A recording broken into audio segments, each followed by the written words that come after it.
आपको समस्त को स्वागत करुच्ची आमर यूट्यूब चैनल फ्रेश ओडिशा को। आज ये वीडियो आम पढ़ा सप्तम श्रेणी गणित बहीर तृतीय अध्याय संख्यार मझिरे बिंदुर कमाल।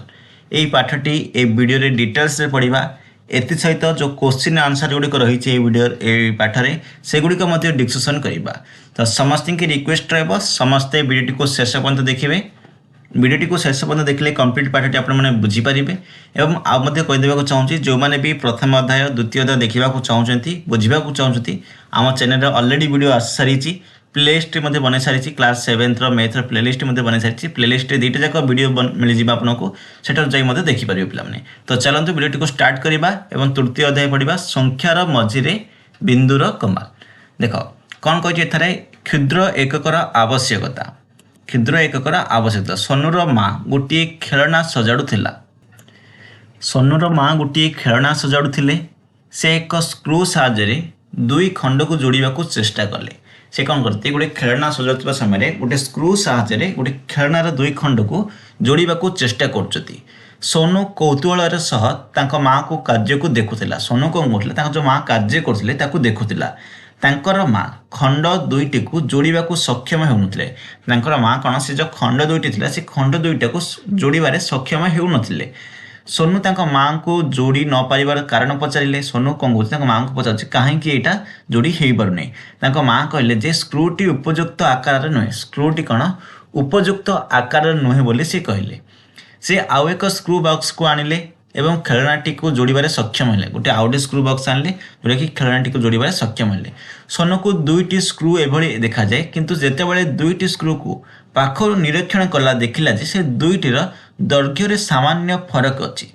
से जो दुईटी स्क्रू थिला से दुईटी स्क्रूर दैर्घ्य सेमानकर फरक अच्छी। पिलाने लंबरे एक छोट पार्थक्य एते गुरुत्वपूर्ण किपरि होई पारे ताहा जानिबा पई सोनू आग्रह होई पड़ला एवं से लंबर पार्थक्य केते जानिबा पई आग्रह थिला। से यह जानिबा को आग्रह थिला जे सेगुड़िक प्राय समान देखा जाउथिले मध्य पार्थक्य एते कम। निम्नलिखित चित्र रे स्क्रू गुड़िक एक स्केल उपर रखा जाइछि। सेगुड़िक मापंतु एवं दिया जाइथिबा स्थान रे लंब केते लेख बोली सेटा कुआ जाय। देखो केते गुड़िक स्क्रू निया जाइछि स्केल उपर रखा जाइछि सेगुड़िक लंब मापिक लिखिबा को कुआ जाइछि। देखो एठी गोटे स्क्रू रखा जाइछि जार दैर्घ्य केते। देख स्केल अच्छी स्केल 0 आरंभ कराला गोटे सेमी 2 सेमी ये 3 सेमी टोटाल ये 3 सेमी कि 3 सेमी कम्प्लीट होती कि 3 सेमी कम्प्लीट होनी। एठार उत्तर आला 2 सेमी और 3 सेमी मध्य कौन आला 2 सेमी और 3 सेमी मध्य पिला माने। तापर एडी कौन आला देख ये कौन अच्छी देख ये आम जानते 1 सेमी है 2 सेमी है 3 सेमी ये भी 3 सेमी है किंतु देख 2 सेमी पूरा कम्प्लीट हो 2 सेमी 2 ରୁ 3 ରୁ अधा मध्य कम्प्लीट हो अर्थात 2.5 सेमी रु अधिक अच्छी पिलाने। आर अर्थ कौन लिखा 2 पूर्ण 1/2 अर्थात 2 भाग पूरा आउ गोटे भाग रु गोटे भाग से पूरा होकर 1/2 सेमी ठारू अधिक बोली कहुई एवं 3 सेमी ठारू कम बोली कहुई। जदि एमती मत लिखिपर 2.5 टू 3 सेमी भितर पिला माने ठीक अच्छे। तापर कौन आइला पिला माने देख ये आइला 2 पूर्ण 7/10 2 पूर्ण 7 देख 5 6 7 7/10 ठीक अच्छे पिला तापर टू कौन पिला माने एति समान दे दीचे ये समान तेणुक लिखले ये आम कहीं लिखले 2 पूर्ण 7/10 रु 3 सेमी कहीं लिखले कारण यहाँ आम देख ये चिन्ह दिए नहीं 10 भाग समान करा जाए नहीं तेणुक आम 3 सेमी भितर लिखले पिला माने। तो ये ओरिजिनल आम साइज जना पड़ जाऊँगी तेणुक आम डायरेक्ट ये लिखिदेले से देख एगुड़िक कले आम बुझीजा। देख ये चित्रटी देछि ए चित्रटी देछि कौन माने ये लिखिदेबा 3 सेमी रु 4 सेमी भितर देख 3 सेमी 4 सेमी भितर अच्छे ये 3 सेमी 4 सेमी भितर लिखा। तापर कौन देख देख ये मत कौन 3 सेमी यहाँ हूँ 3 सेमी अधाटा पिला देख ये अधा। तापर ये कौन लिखा देख ये 3 सेमी है तापर कौन लिखा ये 1 2 3 सेमी 2 अच्छे पिला देख जदि आम ये कौन लिखिपर 3 पूर्ण 2/10 लिखिपर ठीक अच्छे 3 पूर्ण 2/10 ये लिखिपर। तो यहपरी भाव लिखा एठार कही देख स्केल क्यों एककटी स्क्रू सहित माप निर्णय कर तुम्हें सहायक बोली भावुच। देख 2 पूर्ण 7/10 जोटा कि यहाँ सेमीर अर्थ कौन प्रथम स्क्रू दैर्घ्य केते बोली सी पचार। देख स्केल रे दर्शाई परी दुईटी क्रमिक संख्या मध्य दैर्घ्य को 10 समान भाग में विभक्त कर ଦୁଇ ପୂର୍ଣ୍ଣ 7/10 ସେମି ଲମ୍ବ ପାଇବା ପାଇଁ ଆମେ 0 ରୁ 2 ପର୍ଯ୍ୟନ୍ତ ଯିବା, ତାପରେ କ'ଣ କରିବା, ତାପରେ 10 ଭାଗରୁ 7 ଭାଗ ନେବା। ତେଣୁ ସ୍କୁଲର ଦୈର୍ଘ୍ୟ ଅଛି 2 ସେମି ଏବଂ 7/10 ସେମି। ସେହିପରି 3 ପୂର୍ଣ୍ଣ 2/10 ସେମି। ଦେଖ 3 ପୂର୍ଣ୍ଣ 2/10 ଏ ସଂଖ୍ୟାଟା ପିଲାମାନେ। ଏଟାକୁ କେମିତି ବୁଝିବା, ଦେଖ 3 ପର୍ଯ୍ୟନ୍ତ ଆମେ ଯିବା, 3 ପରଠୁ ଯେଉଁ ଅଛି ତାକୁ 10 ଭାଗ କରାଯାଇଛି, 10 ଭାଗରୁ 2 ଭାଗ ନିଆଯାଇଛି, ତେଣୁକରି ଏଇଟା 3 ପୂର୍ଣ୍ଣ 2/10 ହେଇଛି ପିଲାମାନେ। ଠିକ୍ ଅଛି। ଦେଖ ଆମେ 2 ପୂର୍ଣ୍ଣ 7/10 ସେମିକୁ 2 ପୂର୍ଣ୍ଣ 7 ବିଭକ୍ତ 10 ସେମି ଏବଂ 3 ପୂର୍ଣ୍ଣ 2/10କୁ 3 ପୂର୍ଣ୍ଣ 2 ବିଭକ୍ତ 7 ସେମି ରୂପେ ପଢ଼ୁ ଆମେ ପିଲାମାନେ। ବା 2 ପୂର୍ଣ୍ଣ 7/10 ସେମିକୁ 2 ସେମି 7 ଦଶାଂଶ କିମ୍ବା 3 ପୂର୍ଣ୍ଣ 2/10 ସେମିକୁ 3 ସେମି ବା 2 ଦଶାଂଶ ସେମି ଭାବେ ଆମେ ପଢ଼ିଥାଉ ପିଲାମାନେ। ତୁମେ କହିପାରିବ କି ସ୍କୁଲର ନମ୍ବର ମାପିବା ପାଇଁ କେଉଁଠି ଛୋଟ ଛୋଟ ଅଂଶରେ ବିଭକ୍ତ କରାଗଲା। ଦେଖ ଏଇଟା ମାପିବା ପାଇଁ କେତୋଟି ଛୋଟ ଛୋଟ ଅଂଶରେ ବିଭକ୍ତ କରାଗଲା ପିଲାମାନେ, 10ଟି ଛୋଟ ଛୋଟ ଅଂଶରେ ବିଭକ୍ତ କରାଗଲା ପିଲାମାନେ। ଗୋଟିଏ ସ୍କେଲ୍ ବ୍ୟବହାର କରି ନିମ୍ନଲିଖିତ ଜିନିଷଗୁଡ଼ିକର ଦୈର୍ଘ୍ୟ ମାପ ଏବଂ ଏହାକୁ ସେଣ୍ଟିମିଟରରେ ଲେଖ। ଦେଖ ଗୋଟେ ସ୍କେଲ୍ର ବ୍ୟବହାର କରି ଜିନିଷଗୁଡ଼ିକର ଦୈର୍ଘ୍ୟ ମାପିବ କରାଯାଇଛି ଏବଂ ସେଗୁଡ଼ିକର ସେଣ୍ଟିମିଟରରେ ତାର କେତେ ଲମ୍ବ ହେଲା ସେଇଟା ଲେଖିବ, ଦୈର୍ଘ୍ୟ କେତେ ହେଲା ଲେଖିବ ବୋଲି କୁହାଯାଇଛି। ଯେପରିକି କଲମର ମାପିବ, ପେନସିଲ୍ ମାପିବ, ରବର ଦୈର୍ଘ୍ୟ ମାପିବ, ତୁମ ମନପସନ୍ଦ ଯେକୌଣସି ବସ୍ତୁର ମାପି ଦେଇପାରିବ ବୋଲି କେତେଟା କୁହାଯାଇଛି। ଦେଖ ଏଇଟା ଗୋଟେ ରବର ମାପା ଯାଇଛି, ଏଇଟା କେତେ ହେଇଛି ପିଲାମାନେ, ଦେଖ 2.4 ହେଇଛି। ତାପରେ ଏଇଟା କେତେ ଦେଖ 4.5 ହେଇଛି ପିଲାମାନେ, ଅର୍ଥାତ୍ କ'ଣ 4 ପୂର୍ଣ୍ଣ 5/10 ଲେଖିପାରିବା ଆମେ ପିଲାମାନେ। ଠିକ୍ ଅଛି। ତାପରେ ଏଇଟା ଦେଖ ପିଲାମାନେ, ଏଇଟା 1 ପୂର୍ଣ୍ଣ 1/10 ଲେଖିପାରିବା। ସରି ଏଇଟା କେତେ 4/10 ପିଲାମାନେ। ଦେଖ 4/10, ଆର ସାଇଜ୍ କେତେ 1.4 ସେମି, ଏମିତି ମଧ୍ୟ ଲେଖିପାରିବା। ନିମ୍ନ ଚିତ୍ରରେ ପେନସିଲର ଲମ୍ବ 3 ପୂର୍ଣ୍ଣ 4/10 ଏକକ ଦିଆଯାଇଛି। ଏହାର 3 ଏକକ 4 ଦଶାଂଶ ବୋଲି ପଢ଼ାଯାଏ ପିଲାମାନେ। ଦେଖ 3 ପୂର୍ଣ୍ଣ 4/10 ଅର୍ଥାତ୍ ଦେଖ 3 ପୂର୍ଣ୍ଣ ଆସିଲା, ଅର୍ଥାତ୍ 3 ପୁରା କମ୍ପ୍ଲିଟ୍ ହେଇଛି। ତାପରେ 10 ଭାଗ କରାଯାଇଛି, ତାଠୁ 4 ଭାଗ ପିଲାମାନେ, ଅର୍ଥାତ୍ ଏଇଠିକି ଆସିଲା। ସେହିପରି ଦେଖ ଏଇଠୁ ଏତିକି 1/10 1/10 1/10 ମିଶିକି ଟୋଟାଲି ମିଶିକିରି 1 ହେଇଛି, କାରଣ ଆମେ ଜାଣିଛେ 10/10 ଯେତେବେଳେ ହେଇଯିବ ସେଇଟା 1 ହେଇଯିବ ପିଲାମାନେ। ଏହି ପେନସିଲର ଦୈର୍ଘ୍ୟ 34 ଦଶାଂଶ ଏକକ ସହିତ ସମାନ, କାରଣ ଏହା 10 ଦଶାଂଶ 1 ସହିତ ସମାନ ପିଲାମାନେ। ତାପରେ କ'ଣ ହେଲା ପିଲାମାନେ, ଦେଖ 34 × 1/10 ଅର୍ଥାତ୍ କ'ଣ 34/10 ହେଲା। 34/10 ହେଲେ କ'ଣ ହେଲା, 10/10 10/10 10/10 ପ୍ଲସ୍ 4/10। 10/10 ମାନେ କ'ଣ 1 2 3 3 ପୂର୍ଣ୍ଣ 4/10 ହେଲା ପିଲାମାନେ। ଠିକ୍ ଅଛି।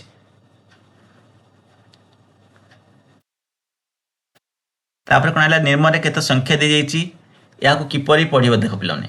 4 ପୂର୍ଣ୍ଣ 1/10 4 ଓ 1 ଦଶାଂଶ ବୋଲି ପଢ଼ିପାରିବା ଆମେ।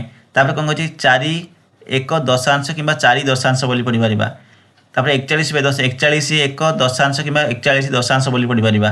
ସେପରି 41/1/10 41/1 ଦଶାଂଶ ବୋଲି ଆମେ ପଢ଼ିପାରିବା ପିଲାମାନେ। ଦେଖ କିଛିଟା କ୍ୱେଶ୍ଚିନ୍ ଆନ୍ସର ଆସିଛି। ନିମ୍ନ ଦୈର୍ଘ୍ୟ ଗୁଡ଼ିକୁ ଊର୍ଦ୍ଧ୍ୱକ୍ରମରେ ସଜାଇ ଲେଖ। ଊର୍ଦ୍ଧ୍ୱକ୍ରମ ମାନେ କ'ଣ, ସାନରୁ ବଡ଼ କ୍ରମରେ ଆମେ ସଜାଇ ଲେଖିବାକୁ କହିଛି। ପ୍ରଥମେ ଦେଖ କ'ଣ କରିବା, ଦେଖ 9/10 ଆସିଲା ପିଲାମାନେ, ଅର୍ଥାତ୍ 9/10 ମାନେ କେତେ 9/10 ଅଛି। ତାପରେ କେତେ ଅଛି 1 ପୂର୍ଣ୍ଣ 7/10 37/10 ତାପରେ 13 ପୂର୍ଣ୍ଣ 1/10 ଏଗୁଡ଼ିକୁ ଊର୍ଦ୍ଧ୍ୱକ୍ରମରେ ସଜାଇବାକୁ କହିଛି। ଯଦି ଏଇଟା ଦେଖ ପିଲାମାନେ ଆମେ ସହଜ ଉପାୟରେ ଦେଖିବା, ତାହେଲେ 9/10କୁ ଆମେ ଏଇଟା କେତେ ହେବ 0.9 ହେବ ପିଲାମାନେ। ଦେଖ କାରଣ ଗୋଟେ ପୂର୍ଣ୍ଣ ହେଇନି ତ 0.9 ସେମି ହେଲା। 1 ପୂର୍ଣ୍ଣ 7/10 ଅର୍ଥାତ୍ 1.7 ସେମି ହେଲା ପିଲାମାନେ। ଠିକ୍ ଅଛି ନା। ତାପରେ ଦେଖ 130/10 କହିଛି। 130/10 ମାନେ କେତେ ହେଲା, ଏଇଟା ଦେଖ ପିଲାମାନେ 13 ସେମି ହେଇଯାଉଛି ପିଲାମାନେ। 13 ସେମି ପିଲାମାନେ ଏଇଟା କେତେ ଦେଖ ପିଲାମାନେ 13 ସେମି 13.1 ସେମି ହେଲା ପିଲାମାନେ ଏଇଟା। ତାପରେ ଏଇଟା କେତେ ହେବ ଦେଖ 10 ପୂର୍ଣ୍ଣ କହିଛି 10.5 ସେମି ପିଲାମାନେ ଏଇଟା। ତାପରେ ଏଇଟା କେତେ 7.6 ସେମି ପିଲାମାନେ। ତାପରେ ଏଇଟା 6.7 ସେମି। ତାପରେ ଏଇଟା କେତେ ହେଲା ଦେଖ ଏଇଟା 0.4 ସେମି। ଠିକ୍ ଅଛି। ତ ଯଦି ଦେଖିବା ଆମେ ସର୍ବପ୍ରଥମେ କ'ଣ ଆସିବ, ସର୍ବପ୍ରଥମେ 1 ନମ୍ବର ଆସିବ, ସାନ ହେବ ଇଏ 2 ନମ୍ବର ଆସିବ ଏ ସଂଖ୍ୟାଟା। 3 ନମ୍ବର କ'ଣ ଦେଖ 3 ନମ୍ବରରେ କ'ଣ ଆସିବ ପିଲାମାନେ, ଦେଖ 3 ନମ୍ବରରେ B ଆସିବ। ତାପରେ କ'ଣ ଆସିବ ଦେଖ ପିଲାମାନେ ଏଇଟା ଆସିବ, ତାପରେ ଇଏ ଆସିବ ପିଲାମାନେ। ତାପରେ ଏଇଟା ଆସିବ, ତାପରେ 13 ସେମି ଆସିବ, ତାପରେ ଏଇଟା ଆସିବ ପିଲାମାନେ। ଏହିପରି ଭାବରେ ଲେଖିବାକୁ କୁହାଯାଇଛି। ଅର୍ଥାତ୍ ଦେଖ ଫାର୍ଷ୍ଟ ଆସିଲା ଏଇଠି କ'ଣ H नंबर पर आसीबो A नंबर पर आसीबो B नंबर पर आसीबो देखो G नंबर तापर आसीबो F नंबर तापर E नंबर तापर कौन आसीबो तापर आसीबो C नंबर तापर आसीबो D नंबर पिलाने ठीक अछि। तापर देखो ना कौन है निर्म दैर्घ्य गुड़ी को ऊर्ध्वक्रम में सजाई लिख पुनर्बार सेम आइल देख ये जो दैर्घ्य गुड़ी को देती से दैर्घ्य गुड़ी को ऊर्ध्वक्रम में सजेब अर्थ देख 4/1/10 मान केते 4 मान 4 सेमी पूरा होची आउ से 10 भाग 4 रु 5 मध्ये 10 भाग कर जाइछि तारु गोटे पेल देख अर्थात मिलीमीटर जाउछि 4 सेमी 1 मिलीमीटर हैला ठीक अछि अर्थात 4.1 सेमी हैला बिलाने एटा कोन हैला 4.1 सेमी 4/10 माने कौन 0.4 सेमी पिला माने 0.4 सेमी तापर 41/10 माने केते 41/10 माने देखो केते 41/10 केते सेमी हबो 41/10 भी 4.1 सेमी पिला माने हबो देखो तापर आइछ कोन 41/1/10 आइछ 41/1/10 माने केते एडा मध्ये सेम पिला माने 41 कोन आइला 4 देखो 41 सेमी हे जैछि 41 सेमी तापर 1/41.1 सेमी आइले पिलाने तो कौन कही सानू बड़ क्रम सजेबा कही तो सानू बड़ क्रम सजेबा देख कौन हम फास्ट प्रथम हम यहाँ ए दुटा हम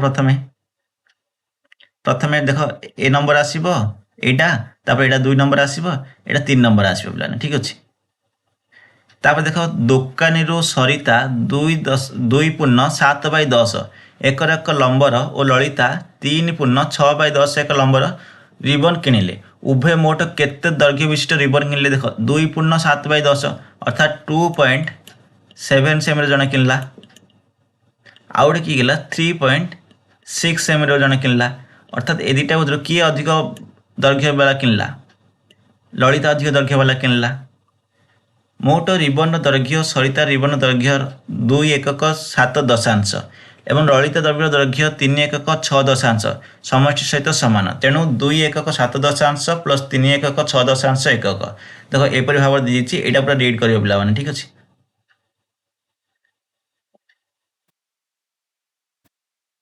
देख पारे से दुटा जो मिसई देती डायरेक्ट देख ये 2 पूर्ण होता दुटा पूर्ण संख्या को 2 3 मिसई देला डायरेक्ट 5 आनीदेला 7/10 6/10 से दुटा को मिसई कौन कर 13/10 कर देती अर्थात 5 प्लस 10/10 प्लस 3/10 से पुनर्बार से भाग कर 10/10 अर्थात 1 होगा तो देख कौन कही से 6 डायरेक्ट होगा 6/3/10 होगा ये ठीक अच्छे तापर कौन आसला पे देख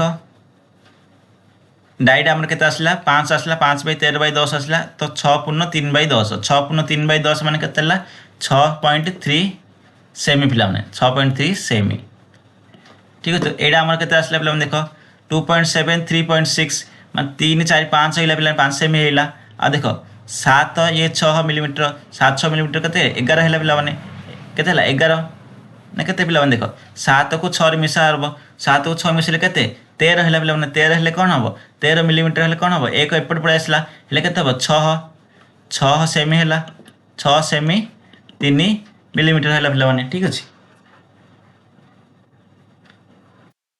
तापर मध्य सेम देख पे तापर गोटे चित्र दे देख यहाँ 2.3/10 देती जोटा कि मुंडर एकक होची तापर कौन कह छाती हूँ 4.4/10 अर्थात 5.4 सेमी ये पेट हूँ 7.5/10 अर्थात कौन 7.5 सेमी पिला ये ठीक अच्छे तो पार्श्व चित्र रे तैलजार हाथर लंब देख शैलजार हाथर लंब 12.4/10 एकक और ता पापुर लंब 6.7/10 एकक अटे तेबे तार मध्यम आंगुठीर लंब केते मध्यम आंगुठीर लंब बोली सी पचार सी कौन कही देख हाथर लंब ये जो पूरा हाथर लंब हूँ 12.4/10 अर्थात के सेमी 12 सेमी 12.4 सेमी पिला ताइर कौन कही एतिक लंब हो 6.7/10 अर्थात के 6.7 सेमी अर्थात से मझी आंगुठीर लंब एडुतिक लंब पचार आम कौन करवा सिंपल देख आम कौन करवा